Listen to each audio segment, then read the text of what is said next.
गांव के सारे बच्चे गुरु नानक देव जी की मीठी मीठी बातें सुनकर मंत्रमुग्ध हो जाते। हर रोज उनकी रुचि और बढ़ती जाती। गुरु नानक जी बच्चों को परमेश्वर की बातें सुनाते। कभी कोई बुजुर्ग या गांव का कोई भाई बंधु रास्ते से गुजरता तो ठहर कर सुनता, देखें नानक जी बच्चों को क्या सुना रहे हैं। और जब सुनते तो हैरान रह जाते, इतनी छोटी उम्र में इतना गहरा ज्ञान। एक दिन जब नानक जी बाहर खेलकर घर आए, वे कुछ उदास से लगे। माता पिता सोचने लगे, लोग तो तारीफ करते हैं पर घर पर ये कभी कुछ बोलते नहीं, शायद लोग मजाक करते हों।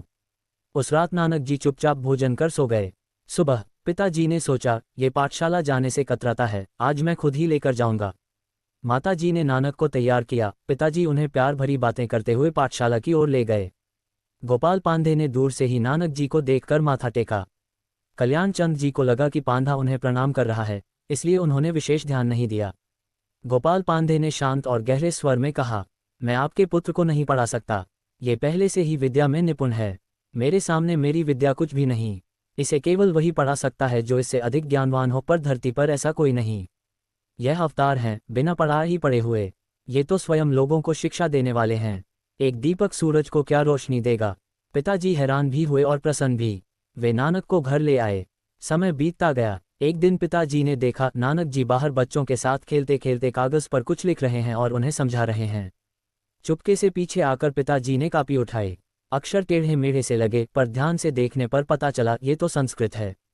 वह भाषा जिसमें बड़े बड़े ग्रंथ लिखे गए हैं, जिसे केवल महान पंडित ही पढ़ सकते हैं। पिताजी ने पूछा, पुत्र क्या लिखा है। नानक जी ने आदर से पढ़कर सुनाया, पर पिताजी को कुछ समझ न आया। अर्थ बताओ मुझे, पिताजी ने कहा। नानक जी ने मुस्कुराकर कहा, ये सप्त श्लोकी गीता है, गीता के मुख्य 100 श्लोकों का सार।